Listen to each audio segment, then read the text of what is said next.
Hi, folks. I'm Steve Spellman, and I have the great privilege to be president of the board of the World Affairs Council. Our amazing speaker tonight is Mara Kardas-Nelson, an independent journalist focusing on international development and inequality. Her award-winning work has been supported by the International Women's Media Foundation, investigative editors and reporters, the Richard J. Margolis Award, and others. And her work has appeared in the New York Times, The Nation, The Guardian, on NPR, and elsewhere. She has spent years working on global health. Originally from the US, she has also lived in Canada, South Africa, and Sierra Leone. She will be speaking to us about her new book entitled We Are Not Able to Live in the Sky, The Seductive Promise of Microfinancing. I've read some reviews of it. It's amazing. I'm buying one tonight. I'm really looking forward to this. Please join me in welcoming Mara Kardas-Nelson.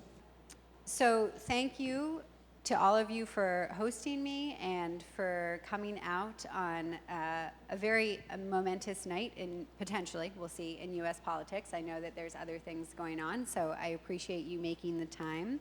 And thank you so much to Sid for organizing this, for hosting me, and for being such a generous, communicative host. So I really appreciate it. So I'm going to speak for about 30 minutes or so, and then hope to open it up for questions. I always find it more interesting and dynamic if we all speak together. So yeah, that's what I'm hoping to do. And if there are things that you want me to elaborate more on, I can also do that as well. I can talk endlessly or very little, so we can see how it goes. So I'm here to tell you a little bit about my book, We Are Not Able to Live in the Sky, The Seductive Promise of Microfinance. And I want to also say all of you should have on your tables packets of photos, and I'll just indicate when you can. That's just to kind of help root you in some of what I'm talking about. So I'll indicate when you can look at the photos. I want to spend a little bit of time telling you about the book, some of the things you'll find in it, and a few lessons I hope that we can take from it, and then we'll go into questions and a discussion. So the book dives into the history of microfinance. How is it that an idea, specifically that small loans given to poor women could help lift themselves out of poverty, how that idea came to be, why it became so popular, particularly among American and European policymakers, funders, and individuals like you and me, how those programs changed over time, and most importantly, how the after effect of that idea and those changes impact borrowers around the world today. So there are two major features of the book. I look at the history of microfinance from the 1970s onwards, and I consider what impacted the rise of its popularity and the major advocates responsible for that rise. I do that in part by profiling some of the major architects of microfinance, and I'll point you to the first picture. So that's of Muhammad Yunus. That's someone you may have heard of. Muhammad Yunus is the founder of the Grameen Bank and the person who many people credit with coming up with microfinance. So he and the Grameen Bank together won the Nobel Peace Prize in 2006 for this work. And he's widely credited with coming up with the idea that giving small loans to poor women and women using those loans for business to launch themselves out of poverty, that this is kind of the way to end poverty in our current world. But there are also many others pitching small loans as an anti-poverty program alongside and sometimes even before Muhammad Yunus. And I go into their lives and motivations as well.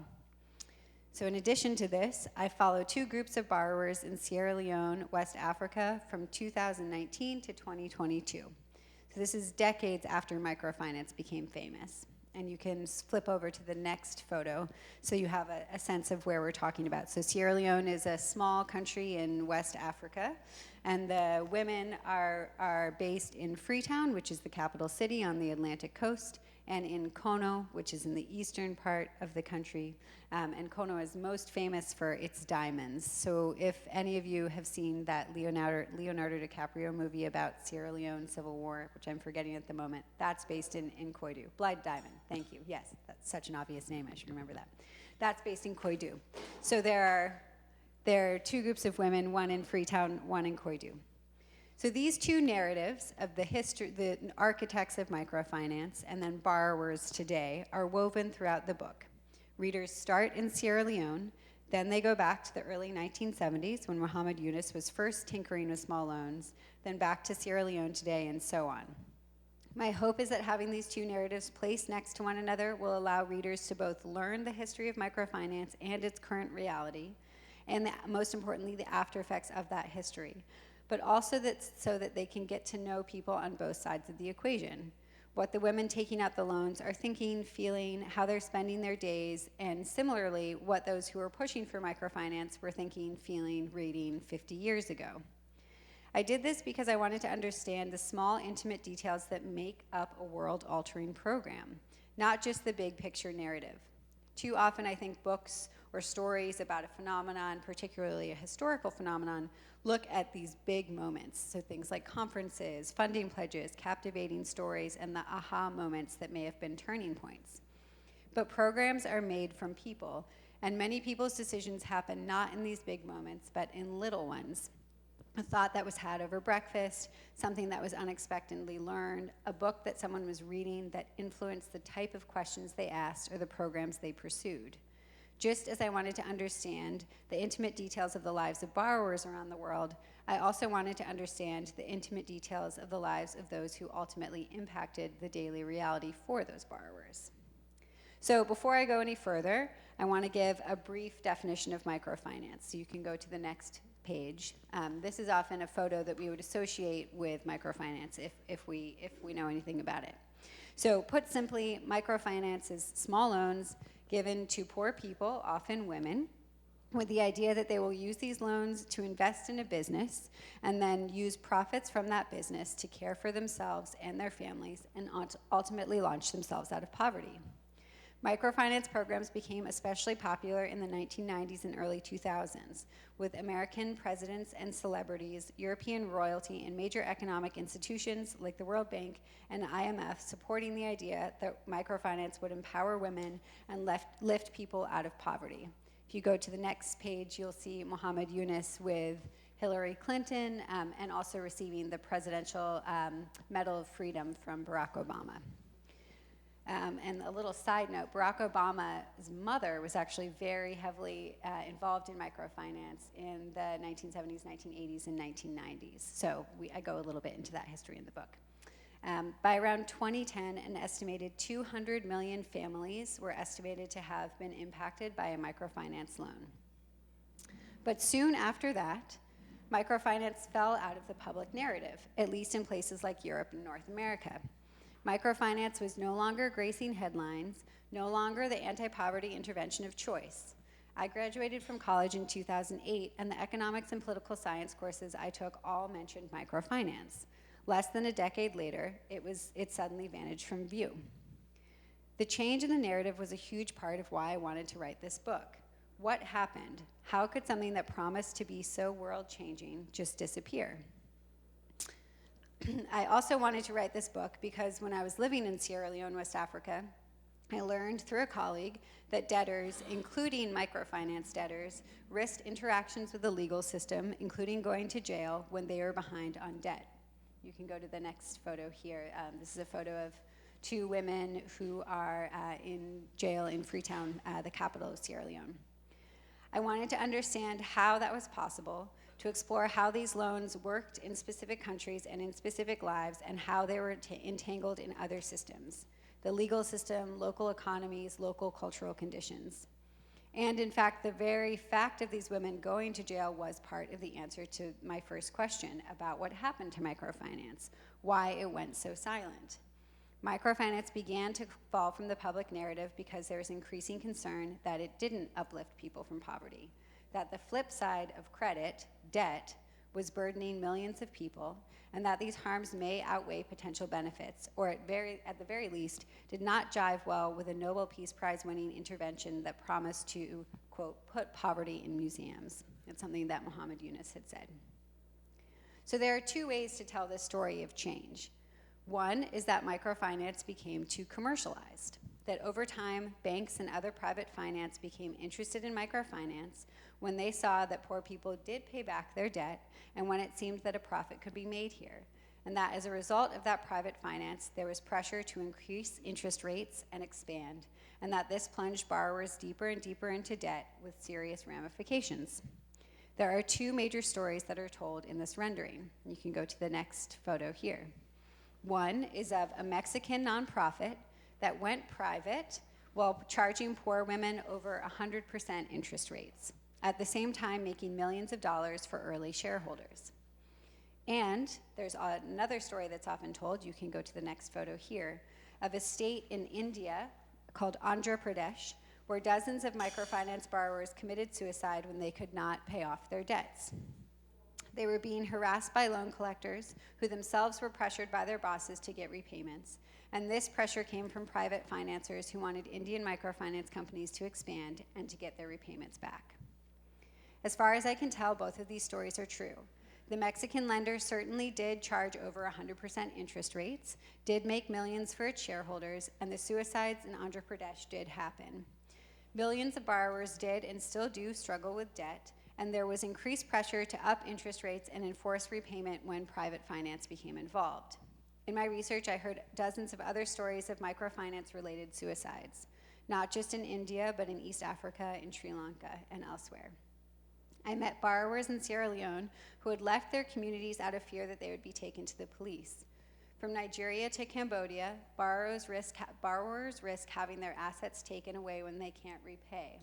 Not just things like TVs and refrigerators, but whole homes and land, sometimes representing savings that were meant to last for generations. And I did find astronomically high interest rates. The women in Sierra Leone were nominally charged around 30%, but with fees and fines it was more around 50%. And elsewhere, loans can go anywhere from 5% to 250% annual interest. The part of the story that I'm not so sure is true is that all of these negative things only happened later in microfinance history, that it was only when private finance became involved that things took a turn for the worst. From the early 1970s, when Muhammad Yunus was first tinkering with tiny loans in Bangladesh, he promoted the idea that the loan should come with above-market interest rates, about 20% at the time, not the rates we're seeing in some places today, not 100%, not 150%, but much higher than what commercial banks were charging at the time. You can go to the next photo here. And this is Muhammad Yunus with some borrowers from the Grameen Bank in Bangladesh. Yunus argued that borrowers would easily be able to pay this back since their businesses were so profitable. And he argued that these high interest rates were needed in order to cover costs and keep lending efforts going. Yunus was very committed to the idea that microfinance could pay for itself. He was deeply skeptical of large-scale economic development institutions like the World Bank and IMF and USAID. He did not think that large-scale Western-funded institutions should determine the trajectory of programs in poorer countries, and he did not trust these institutions would keep supporting such programs anyway. He promised a sustainable solution, one that would pay for itself, freeing the women to determine what they would do with the loans and freeing poor countries from outside intervention. In fact, all of the early microfinance advocates promised this. The idea that microfinance could go it alone without the long-term support of large government funders was very attractive to many different people with different ideologies. You can go to the next photo here. On what we might consider the political left, those who were critical of Western-led economic development, who wanted poor countries and poor people to make a way for themselves, were drawn to this notion of a sustainable grassroots program. It fit well with anti-colonial independence movements at the time.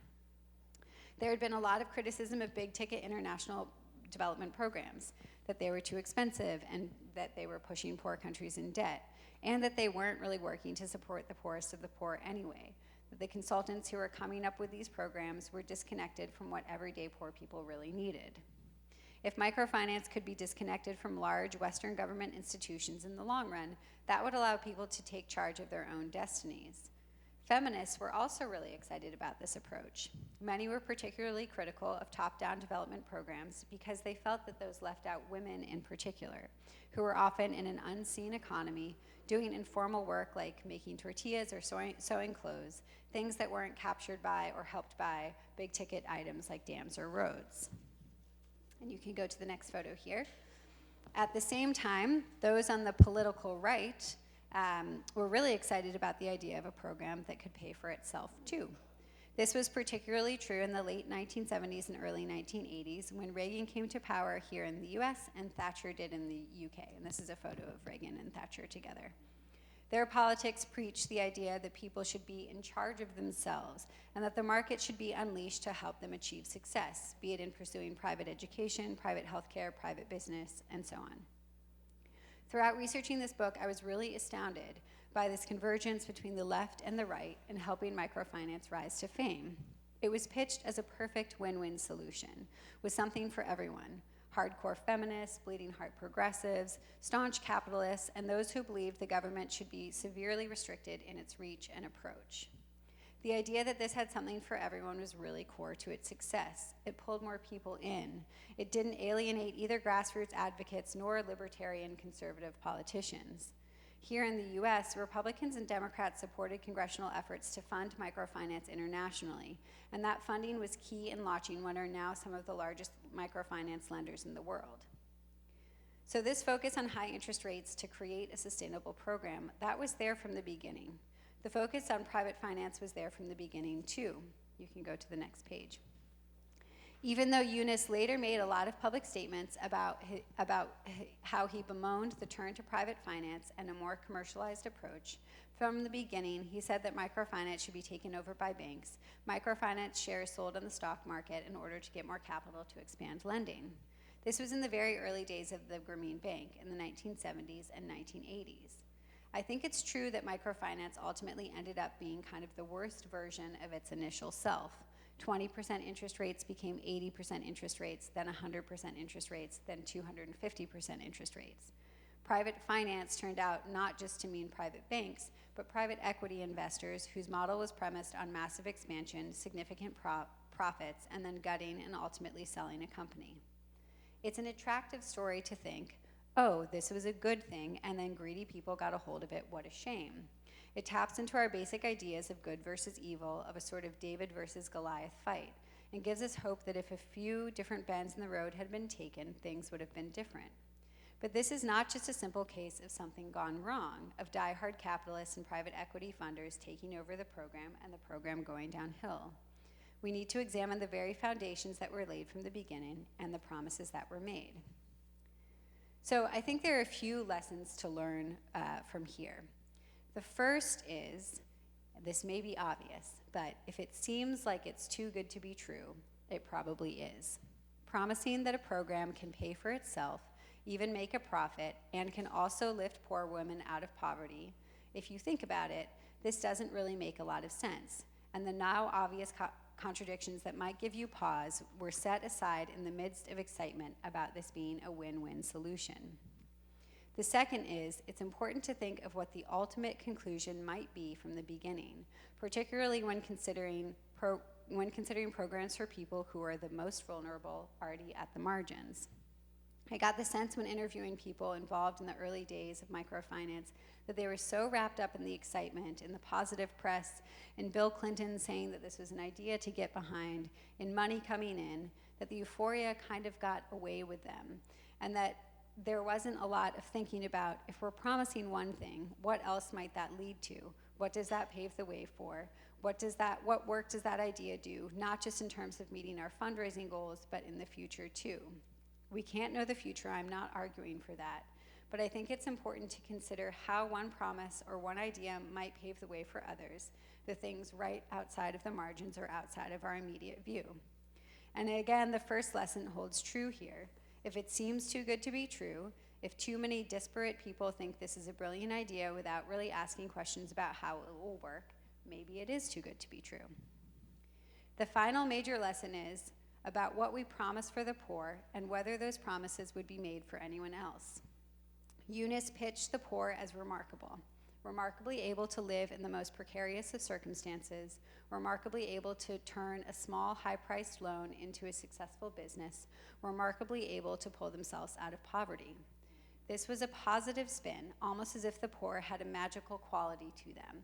But the underlying message was, the poor are different from us. Better than us, maybe, but certainly different from us.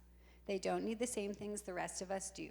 All the services that we have in our day-to-day lives, not just reasonably priced credit, but government support with education, with health care. They just need one thing, a high-priced loan, and they can take care of everything else.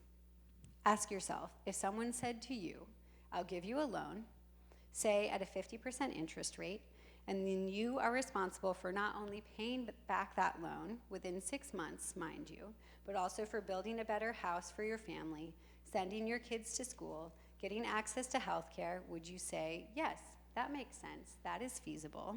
And if not, why would we expect something different for the poor? The title of the book, We Are Not Able to Live in the Sky, comes from a Cambodian borrower who was recounting his experience selling land in order to pay back a loan. He said, we are living on the land. We do everything on the land. We are not able to live in the sky. If we sell our land, it's like selling our bodies. We have no choice left. What I hear him saying is not just that this situation made me desperate, but we are human, just like you. We cannot live in some alternate reality. We cannot live in the sky. We are grounded in the same realities you are too. Eunice was lauded for changing the way we think about poor people, that they are capable, that they are creditworthy, and I do think his biggest success was in changing this narrative. But what he did not change is that we still think of them as somehow in a separate category, not like us. A positive difference is still a difference. Eunice was ultimately a storyteller. He spun a good yarn about how a remarkably simple solution, a loan that paid for itself, could lift someone out of poverty. That story propelled billions of dollars in funding and helped to launch a program that went on to impact hundreds of millions of people around the world. But it might have just been a story from the beginning. And that brings me back to the stories in this book, of the borrowers themselves who are living with these loans decades after all of these promises were made. I'm reluctant to turn their stories into small anecdotes here, because that's something that many microfinance advocates did when pitching the loans in the first place, offering just a few lines about a poor person's life and how a loan changed it, often missing many other things outside of those anecdotes. So I won't try to tell a full story in the limited time we have left. The women I met had a range of experiences, from being able to use the loans to start a business, to ending up in jail for 1.5 years for not being able to pay off the loans. I will say the large majority of women I met were just getting by with the loans, and really only just, often taking out one loan to pay off another in order to stay above water, sometimes selling their things to pay off the loans or borrowing from family or friends to make repayment. They continued to take out loans, not because that they were working for them, but because they felt they had no other choice. Loans were necessary not just to pay off other loans, but to pay for increasingly expensive basic services, things like education and water.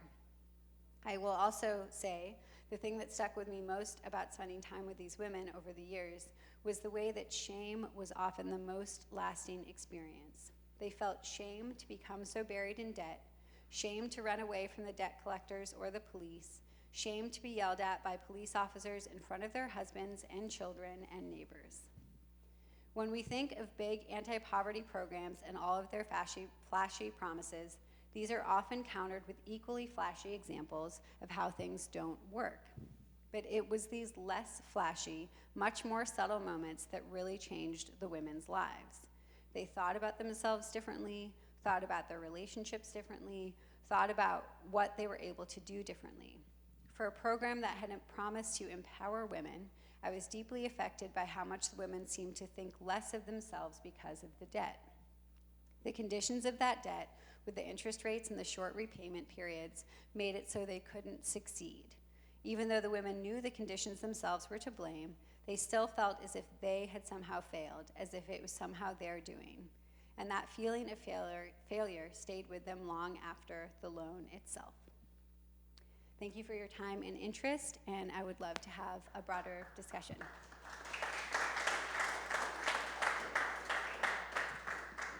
I should say, it's not meant to be wholly depressing. I understand that it is. But I think it's important to, I don't think it's just a case of something good that is now terrible. I think it's much more complicated than that, both in terms of the narrative of what happened to microfinance and for the women themselves. Although I do, in general, think that microfinance has gone too upmarket, too upstream, and the interest rates are, at this point, beyond what most people can pay. But I don't think it's necessarily such a simple story as, this thing we thought was good was really horrible. I do think it's more complicated than that.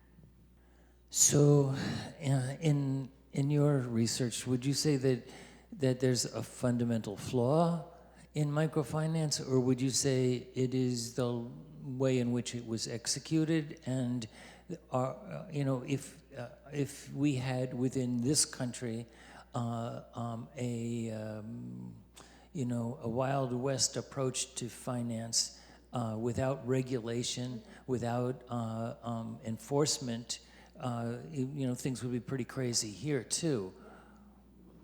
Yeah, I think it's kind of a yes and response. So I think that, as I said, I think it's gotten far out of control, in part because of lack of regulation, both in places where microfinance takes place, so Sierra Leone, Cambodia, elsewhere, but also there's no regulation at all on where the finance is coming from, whether it's USAID or JP Morgan Chase. There's no regulation in this country about how much a bank ultimately charges in Cambodia, even if the money for that bank is coming from here. And so I do think that it is certainly a question of implementation, and it is not, we don't have to be seeing 80% interest rates, right? That's a choice that's being made, and that's a choice that's being made in part because there's still this win-win promise of we can both lend to a poor woman and we can make profit, right? And so there's, and the profit rates, I should say, can be quite high, so 20, 25, 30%, much, much higher than you're seeing in other businesses. And so if you maintain that kind of win-win solution of both you can lend an anti-poverty loan and you can make quite high profits, that does require quite high interest rates. And so I do think it's an implementation question. In the same breath, the very basic premise of giving some of really the poorest people in the world a loan and expecting that loan to be paid back and expecting them to turn that loan into a successful business that will launch themselves out of poverty, I do think it's an overpromise. And I think that was an overpromise from the beginning. And one of the alternative models is basic cash grants, or what's sometimes called unconditional cash transfers. So the basic premise is the same, which is you look at a poor person, what do they not have? They don't have money, right? That's the basic part of the equation that's missing. Rather than offering that money through a loan, you offer it through a grant that's not expected to be paid back. And this is something that's been pitched for decades at this point. Martin Luther King pitched the idea here in the United States. It's sometimes now called universal basic income. And it's gaining steam, especially in the wake of some of these microfinance scandals, which is to say, we recognize that the key problem is lack of money. Let's still give money, but let's not expect it to be paid back. And the studies that have been done on that I've read, I'm not an expert on this by any means, I only touch on it in the conclusion of the book, have showed that the money is primarily used for either essential payments of goods like food or roofs or whatever, and not on alcohol and cigarettes as perhaps we would think. And also that it raises both individual income but also overall community income because there's more cash in a community. So that's often what is offered as an alternative. As you said, another alternative would potentially be regulation. That has happened in some countries. So after the suicides in India that I spoke about, there was massive regulation in the country to have an interest rate cap of 20%. And the interest rates at that point were anywhere from 50 to 120%, so much lower. And that had a chilling effect on the industry, as you can imagine. And it, in some borrowers said, you know, when you have that much, essentially Andre Production in particular was flooded with loans, and then all of a sudden all the loans essentially disappeared, and that had a massive effect on the economy too. And that's not to say that we shouldn't have regulation, but just, you know, that to be aware of some of the after effects. In other countries like Cambodia, there's a nominal interest rate cap of 18%, but there's a lot of hidden fees, and so they often go up to 30%.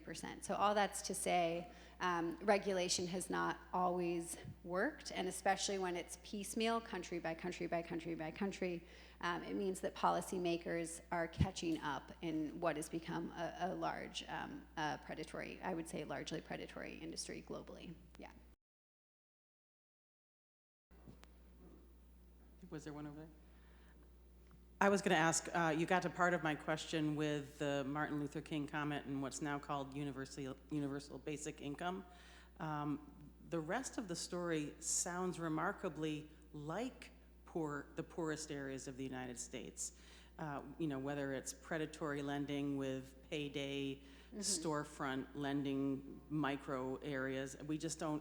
We haven't in the past couple of decades romanticized it with bringing people out of poverty. But I think the corollaries of your book are, you know, right around the corner in this city. So my question is a little bit the same. What are the alternatives? But have you found anything being tried elsewhere that works differently than the microfinance construct, really?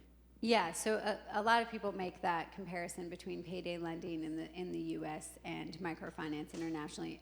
Again, depending on how microfinance is done, right? The interest rates really do vary from 5% to 250%. So it really does depend on the organization. But the basic kind of recipe of both is the same, which is targeting a very low income customer, offering them cash quite quickly, and also offering them repeat loans, often a loan before the first loan is even up, to kind of get them in a cycle of debt. And this is often spun in a positive way in microfinance to say, oh, we're further extending credit. You're also further extending debt, right? That's the flip side of it is, yes, someone has a lot of credit offered, but they also have a lot of debt that they're taking on. So in terms of, one thing I wanted to mention with your question, but also goes to your question, I had mentioned this to someone at the table, that one of the characters in my book, this man named Jeff Ash, was very involved in microfinance internationally and became pretty dismayed by the industry around the year 2000 as he saw these interest rates get higher and higher and people get buried in debt. He moved back to the US and started a very small lending program here. And what they did was they said, okay, Vermont, which is one of the places they worked in, has a law where you have to cap interest rates at 12%. We're just going to follow that law everywhere we lend. And so that's, you know, an example of voluntary regulation, right? The organization themselves tried to do that, but organizations that were dismayed by where microfinance were going, some did start to take that approach to say, we're going to kind of look at where regulation is working and we're going to adopt that ourselves. In terms of alternatives, as I said, unconditional cash grants is often offered as an alternative. There's also a lot of savings and lending groups that poor people use themselves. So there's something called osusus in West Africa, but they have different names all over the world in which poor people basically put money into a collective pot and then lend to one another. So let's say the three of you were to do this and you would lend to one another. A saving and loan model, exactly. And so the pros there is that it doesn't rely on external finance, which means it doesn't have to be paid back in US dollars and at an interest rate. It also means that it stays fairly small. So if you're wanting to launch, let's say, a local diamond business in Koidu, Kono, Sierra Leone, you probably wouldn't get quite enough money to do that. So it's limited as well. I would say the kind of thing beyond the immediate question of an alternative is is larger structural issues, right? So the women that I met in Sierra Leone, one of the main reasons they took out loans was to pay for education. And so Sierra Leone nominally has free education, more recently, historically didn't, but still has informal fees that are required because teachers aren't regularly paid. And a lot of that is because there's just a huge amount of illicit financial flows from Sierra Leone. So Sierra Leone still, even now after their civil war, more money goes out of the country in terms of illicit financial flows, particularly with diamond and other mining, than comes in through aid. And this has been true for decades at this point. And so, so revenues are very low, government revenues are very low, and services remain essentially private, even if in name government. And so looking at those larger structural issues, like tax, like debt, really make, I think would kind of get to this larger question of why are poor people poor in the first place. I will also say that when I was there, the IMF, which is a major funder of the Sierra Leonean government, required twice in the 4-year period that I was reporting for fuel subsidies and rice subsidies to be lifted. And they did this in the name of fiscal responsibility and Sierra Leone being able to pay off debt that they owed to the IMF. And both times this happened, you could feel immediately an impact on Sierra Leoneans. I mean, people couldn't get to work because they couldn't pay transport, they couldn't buy a bag of rice for their family. And so those sort of, and then they would end up taking more loans to pay for these basic goods, right? And so unless we deal with these larger structural issues, same here in the US, you know, why do a lot of Americans get in debt to pay off hospital bills, right? So until we deal with the cost of healthcare, just having people take more and more debt is a Band-Aid. It doesn't actually get at the root of the problem. So it's a big answer and sometimes feels too big to say, but I think it's important to always keep those structural issues in mind too. I have two questions. Well, one statement, it's the assumption that's being made about all these programs is that give people money, they could run a business, which is just not, I mean, I teach entrepreneurs every day. If we just gave money, it wouldn't work.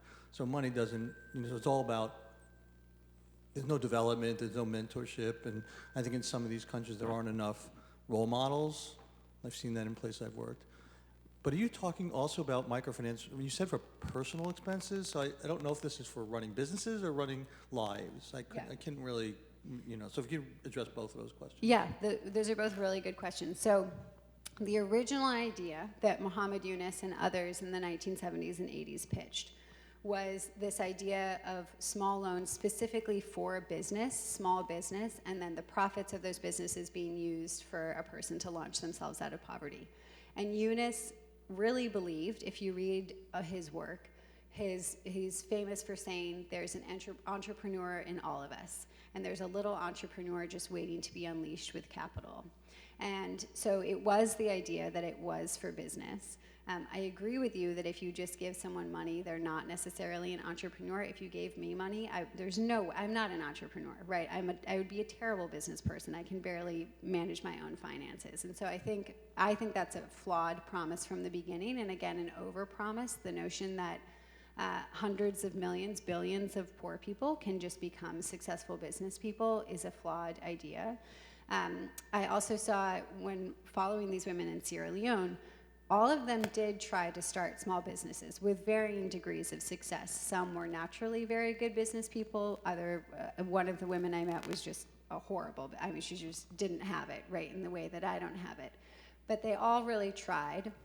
And the main problem that they ran into was that the loans were so small that they had to start pretty anemic businesses. So selling, for example, canned tomatoes. But if everyone's selling canned tomatoes, who's going to buy the canned tomatoes, right? You're flooding the market with these very cheap goods, and there aren't enough customers because the economy as a whole hasn't been dealt with. And so that was kind of a flawed premise from the beginning as well. But to specifically answer your question, what were they meant for? The original idea was that these loans were for business and that those businesses would launch people out of poverty. Over time, it became clear by around the 80s and 90s that wasn't happening, right? Not everyone is a business person, and people used loans for day-to-day expenses instead, so things like healthcare, housing, etc. So the narrative then shifted, rather than addressing, saying, oh, there's a fundamental problem with the model here. The narrative shifted to these are effectively loans to kind of help people get by, right? And so people can use the loans for healthcare or for business. Now there are actually loans that are targeted specifically for healthcare or for education, in addition to those for business. So it's really broadened to become essentially small loans targeting poor people for a variety of outcomes.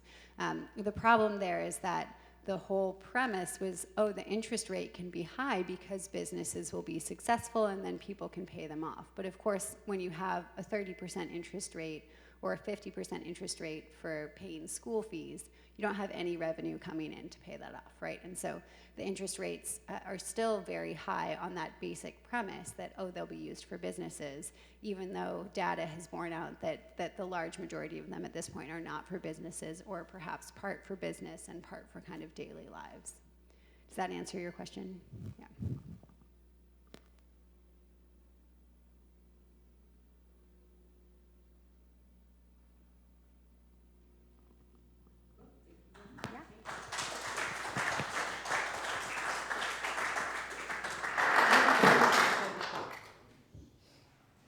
So thank you very much. Yeah. It was delightful to have you, and we have a gift for you.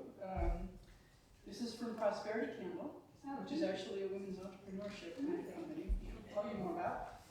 And the candle was poured by refugees in East Hampton. Oh, cool. So thank you very much. Thank you. Thank you all for coming. I'm hoping to be programming for the fall soon, so you should be getting an email about that in the next few months. And thank you all for coming. Thank you for a great year.